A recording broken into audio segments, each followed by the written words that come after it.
Hello students, आप लोगों को फिर से स्वागत है लिमिट्स एजुकेशन के एक न्यू से वीडियो में। तो जैसा कि आप लोग जानते ही हैं कि इसके पिछले वाले वीडियो में हम लोगों ने क्लास 9 के नंबर सिस्टम का एक्सरसाइज नंबर 1.1 को खत्म किया था। तो आज के इस वाले वीडियो में हम लोग खत्म करेंगे एक्सरसाइज नंबर 1.2 को। ठीक है। और इस वाले चैप्टर से रिलेटेड सारे के सारे वीडियोस यानी कि सारे के सारे कॉन्सेप्ट आपको एक सीरीज के हिसाब से, पार्ट के हिसाब से मिलते हुए जाएंगे, और जो कि आपको हमारे चैनल के प्लेलिस्ट में आपको देखने को मिलेगी। ओके। तो चलो बिना टाइम वेस्ट करे सबसे पहले इस वाले एक्सरसाइज को खत्म करते हैं। तो सबसे पहले देखो, नंबर 1 वाले क्वेश्चन में यहाँ पे दिया है 3 क्वेश्चन तुम्हें दिए हैं, और इन तीनों क्वेश्चन में कौन सा वाला ट्रू होगा, कौन सा वाला फॉल्स होगा, ये सब कुछ तुम्हें यहाँ पे लिखना है विथ द रीजन। यानी कि अगर ये वाला ट्रू है तो क्यों ट्रू होगा, इसका रीजन भी यहाँ पे लिखना है। अगर ये वाला फॉल्स है तो क्यों फॉल्स होगा, इसका रीजन भी यहाँ पे तुम्हें लिखना पड़ेगा। ठीक है। तो देखो सबसे पहले वाले नंबर में क्या दिया है, every irrational number is a real number. अच्छा देखो, मैंने वीडियो के स्टार्टिंग में यानी कि इस वाले चैप्टर के स्टार्टिंग वाला जो वीडियो है वहां पे मैंने अच्छे से समझाया था, जिसमें एक छोटा सा टॉपिक था। क्या? रियल नंबर दो पार्ट्स में डिवाइड है, एक है इरेशनल नंबर, दूसरा है रेशनल नंबर। इसका मतलब हर एक इरेशनल नंबर रियल नंबर होगा, और हर एक रेशनल नंबर को हम रियल नंबर कहेंगे। तो इसका मतलब यहां पे क्या दिया है, हर एक इरेशनल नंबर रियल नंबर होता है। इसका मतलब ये सही है, ये ट्रू है। अब इसका रीजन क्या होगा, क्योंकि real number consist rational and irrational number, rational and irrational number. ठीक है। ये होगा इसका एक्सप्लेनेशन, यानी कि रियल नंबर कैसे बनता है, सारे रेशनल और सारे इरेशनल नंबर को ही रियल नंबर कहा जाता है। तो इसका मतलब सारे इरेशनल नंबर को हम बोलेंगे क्या, रियल नंबर्स। ओके। अच्छा, नंबर 2 में देखो क्या दिया है, every point on the number line is of the form root m where m is a natural number. अच्छा, ये वाला ट्रू होगा या फिर फॉल्स होगा।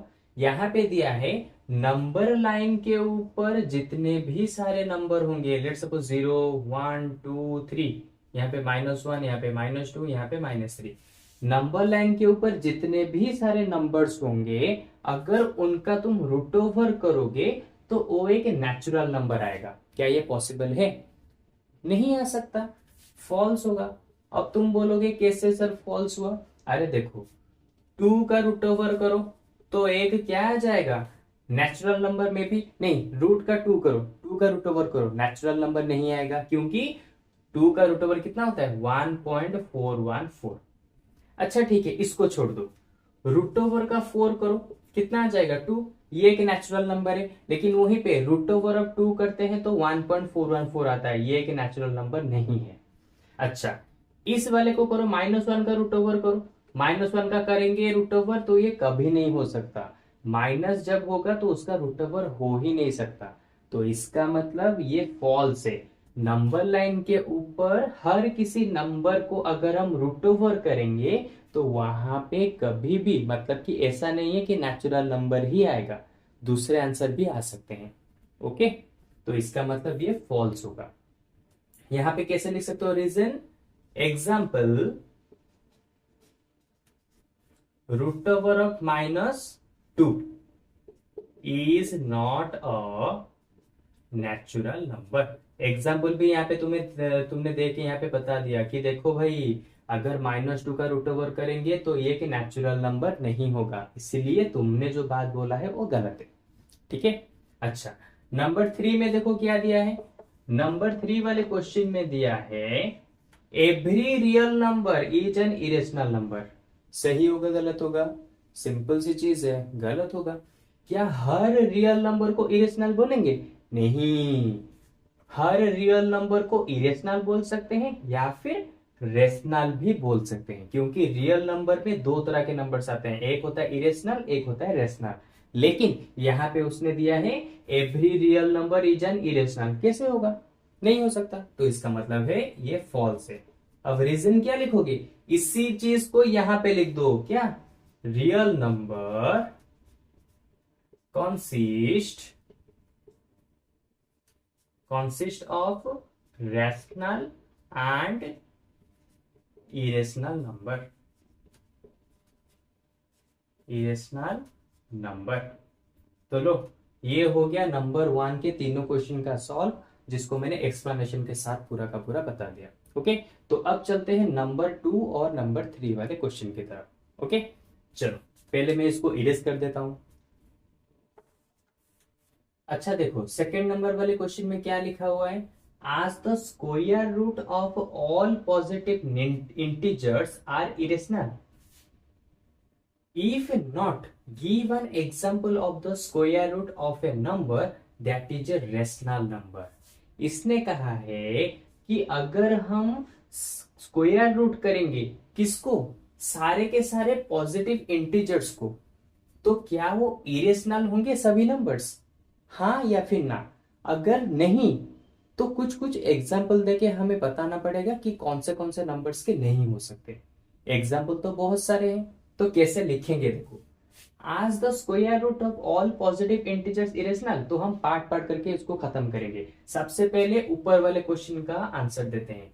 यहाँ पे पूछा है आज the square root of all positive integers are irrational, क्या सारे पॉजिटिव इंटीजर्स का स्क्वायर रूट करोगे इरेशनल आएंगे, क्या लिखना है, no no, square root of all positive integers are not irrational। खत्म, इरेशनल यानी कि नहीं, अगर हम सारे पॉजिटिव इंटीजर्स का स्क्वायर रूट करेंगे तो ऐसा नहीं है कि सारे के सारे इरेशनल आएंगे, कुछ कुछ रेशनल वाले भी आ सकते हैं। ठीक है, अब कुछ एग्जांपल लेते हैं, कौन से देखो, पॉजिटिव इंटीजर्स यानी कि कौन कौन है, 1 ले जाता हूं, 2 ले जाता हूं, 3 ले जाता हूं, 4 ले जाता हूं, 5 ले जाता हूं, 6 ले जाता हूं, 7 ले जाता हूं, 8 ले जाता हूं, इस तरह से। ओके, अच्छा अब देखो, अगर मैं 2 का रूट ओवर करूंगा तो आएगा 1.414। अरे हाँ, ये तो इरेशनल है, तो इसका मतलब सही है, नहीं, क्या एक नंबर इरेशनल हो गया तो क्या सभी नंबर के रूट ओवर इरेशनल हो जाएंगे, कभी नहीं हो सकता।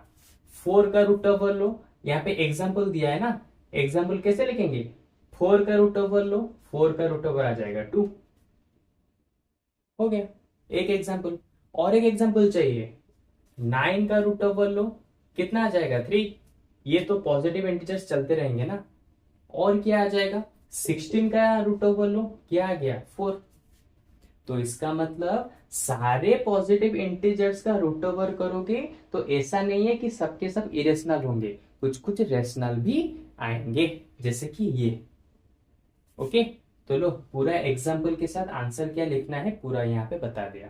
ओके, तो अब चलते हैं हमारे नंबर 3 वाले, सॉरी मैंने इसको 2 लिख दिया, ये है नंबर 3 वाला क्वेश्चन।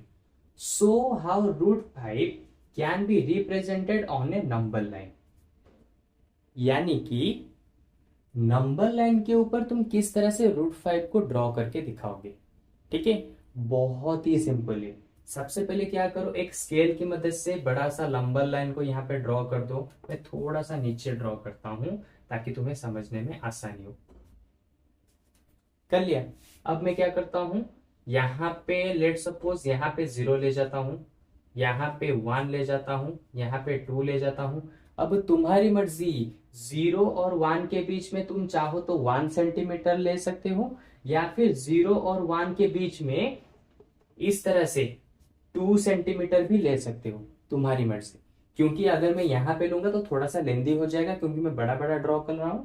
ओके, तो इसलिए मैं यहाँ पे 1 सेंटीमीटर लूंगा, यहाँ पे ये 2, ये 3, ये 4, ये वाला है 5। तो इसका मतलब हर एक नंबर के बीच में 1 सेंटीमीटर का डिस्टेंस होगा। ठीक है, तो यहां से लेके यहां तक कितना डिस्टेंस हो गया, 2 सेंटीमीटर हो गया। अभी क्या करना है देखो, इसी 2 के ऊपर तुम्हें एक 90 डिग्री को ड्रॉ करना है इस तरह से। तुम इसे प्रोट्रैक्टर या फिर कॉम्पास किसी की मदद से भी तुम ड्रॉ कर सकते हो, तुम्हारी मर्जी।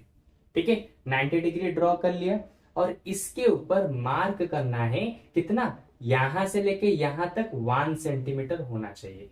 तो लो 1 सेंटीमीटर मैंने यहां पे मार्क कर दिया, यानी कि यहां से यहां तक 1 सेंटीमीटर होना चाहिए। ओके, स्केल पकड़ के मैंने इसको इस तरह से स्केल रखो, इसके ऊपर मार्क कर दो, 1 सेंटीमीटर हो गया। अभी क्या करो, बस ये जो जीरो वाला नंबर लाइन है, जीरो के साथ इस वाले को ज्वाइन कर दो, हो गया। तो ये जो लाइन मिला, ये वाला लाइन हो जाएगा √5। अब तुम बोलोगे सर कैसे हुआ, अरे तुम्हें पाइथागोरस का थ्योरम पता नहीं है। पाइथागोरस थ्योरम में ये देखो, पाइथागोरस थ्योरम कहां पे लगता है, राइट एंगल ट्रायंगल में। तो देखो राइट एंगल ट्रायंगल में ये वाला है हाइपोटेनस, ये वाला है बेस, ये वाला है परपेंडिकुलर, या फिर इसको परपेंडिकुलर इसको बेस, कुछ भी ले सकते हो तुम्हारी मर्जी। मैं इसको बेस लेता हूं। तो हमारा पाइथागोरस थ्योरम में ये कहता है अगर हाइपोटेनियस तुम्हें निकालना है, कैसे निकालोगे, मैं इसको √5 इरेज कर देता हूं। देखो √5 कैसे आया मैं बताता हूं, सारे वीडियोस में देखोगे √5 को ड्रॉ किया गया है, लेकिन कैसे आता है ये मैं बताता हूं। ठीक है, √5 क्यों आता है, देखो Pythagoras theorem right angle triangle में लगता है, क्यों लगता है, मान लो तुम्हें दोनों साइड के, ये वाला साइड और ये वाला साइड का लेंथ पता है, लेकिन तुम्हें इस वाले साइड का लेंथ पता नहीं है। तो इसीलिए हम पाइथागोरस थ्योरम को यूज करते हैं कि अगर किसी राइट एंगल ट्रायंगल में तीनों दो साइड्स दिए हैं लेकिन एक साइड वहां पे गिवन नहीं है, तो वहां पे पाइथागोरस थ्योरम को यूज करके हम तीसरे वाले साइड्स को निकालते हैं। ओके, तो देखो पाइथागोरस थ्योरम क्या है, h² = p² + b²। ये है हमारा पाइथागोरस थ्योरम, p² + b²। तो h² रह गया, p का स्क्वायर, p यहाँ पे कौन है, ये वाला है, 0 to 1 ले लेते हैं p, या फिर तुम यहां से यहां तक, इसको मैं पॉइंट दे देता हूं d पॉइंट, और 0 को पॉइंट दे देता हूं a पॉइंट, और 2 को पॉइंट दे देता हूं b पॉइंट। इजीली आप जान सकते हो। तो यहाँ पे परपेंडिकुलर कौन है, परपेंडिकुलर ये सीधा वाला लाइन, सीधा वाला यानी कि BD, तो BD का स्क्वायर प्लस बेस, B का मतलब है बेस, तो बेस कौन है, A to B होगा बेस, तो AB का स्क्वायर। ठीक है, तो h² = BD का स्क्वायर, तो BD यहाँ पे कितना सेंटीमीटर है, देखो नीचे लिखा है 2 सेंटीमीटर, तो 2 का स्क्वायर प्लस AB यहाँ पे कितना है, सॉरी एक मिनट, मैंने यहाँ पे गलती कर दी, BD का स्क्वायर, तो BD यहाँ पे कितना है, BD यहाँ पे है 1 सेंटीमीटर, क्योंकि मैंने स्टार्टिंग में बताया था यहां से यहां तक तुम्हें 1 सेंटीमीटर का ड्रॉ करना है। तो BD का स्क्वायर कितना है, 1 का स्क्वायर। AB यहाँ पे कितना है, मैंने अभी बताया था 2 सेंटीमीटर, यानी कि 2 का स्क्वायर। ठीक है, h² = 1 का स्क्वायर यानी कि 1 प्लस 2 का स्क्वायर यानी कि 4। तो h² कितना आ गया, 4 + 1 5, लेकिन हमें यहाँ पे सिर्फ हाइपोटेनियस चाहिए, यानी कि इसका वैल्यू। तो h² को हम क्या लिख सकते हैं, AD का स्क्वायर = 5, लेकिन हमें यहाँ पे सिर्फ AD चाहिए, AD का स्क्वायर नहीं चाहिए। तो ये स्क्वायर इस तरफ आके क्या बन जाएगा, √5। तो देखो AD यहाँ पे कितना निकला, √5 निकला। तो दूसरे बहुत सारे वीडियोस में देखोगे ज्यादातर में बस बताया जाता है ड्रॉ कैसे करना है, लेकिन √5 क्यों आता है मैंने यहाँ पे बता दिया। ओके, तो अब ये देखो पूरा का पूरा ड्रॉ खत्म हो गया, बस एक छोटा सा काम करना है। क्या काम करना है, ये वाला जो √5 है ये तो नंबर लाइन के ऊपर है, तो क्या करेंगे, सिंपल अपना प्रोट्रैक्टर लो, यहां पे रखो, इसको मार्क करो, फिर इसको ऐसे यहां पे कट कर दो। ठीक है, अपना प्रोट्रैक्टर लो, इस तरह से यहां पे कट करो, लो हो गया। तो ये वाला जो पॉइंट मिला इसको नेम दे देते हैं C। तो यहां पे A to C हो जाएगा क्या, A to C हो जाएगा हमारा √5। हमने क्या किया, √5 जितना होता है उसी को मेजर करके यहाँ पे कट लगा दिया। अगर तुम चाहो तो स्केल का इस्तेमाल भी कर सकते हो, यहां से यहां तक मेजर कर लो, जितना सेंटीमीटर होता है यहां से यहां तक मेजर करो, उतने ही सेंटीमीटर के ऊपर कट लगा दो और उसका एक नाम दे दो। तो लो AC हमारा हो गया √5। ओके, क्योंकि ये √5 ऊपर था तो हमने इसको नीचे ले आए, सिंपली यहाँ पे खत्म हो गया। तो इस तरह से तुम ड्रॉ कर सकते हो √5 को एक नंबर लाइन के ऊपर, और दूसरे किसी भी √3 √2 उन सभी को भी इस तरह से तुम ड्रॉ कर सकते हो। ठीक है, तो चलो इसी के साथ हमारा एक्सरसाइज 1.2 खत्म हो गया। तो अब मुझे लगता है कि बहुत ही इजीली तुम इसको समझ चुके होगे, लेकिन फिर भी अगर इसके ऊपर कुछ भी डाउट है तो मुझे कमेंट सेक्शन में बता दो। मैं उसी नंबर के ऊपर और भी बहुत सारे क्वेश्चन कराऊंगा और तुम्हारे डाउट को क्लियर करने की कोशिश करूंगा। ठीक है, तो चलो आज के वीडियो में बस इतना ही। तो अब हम मिलते हैं हमारे नेक्स्ट वाले न्यू से क्लास में। Okay, bye bye.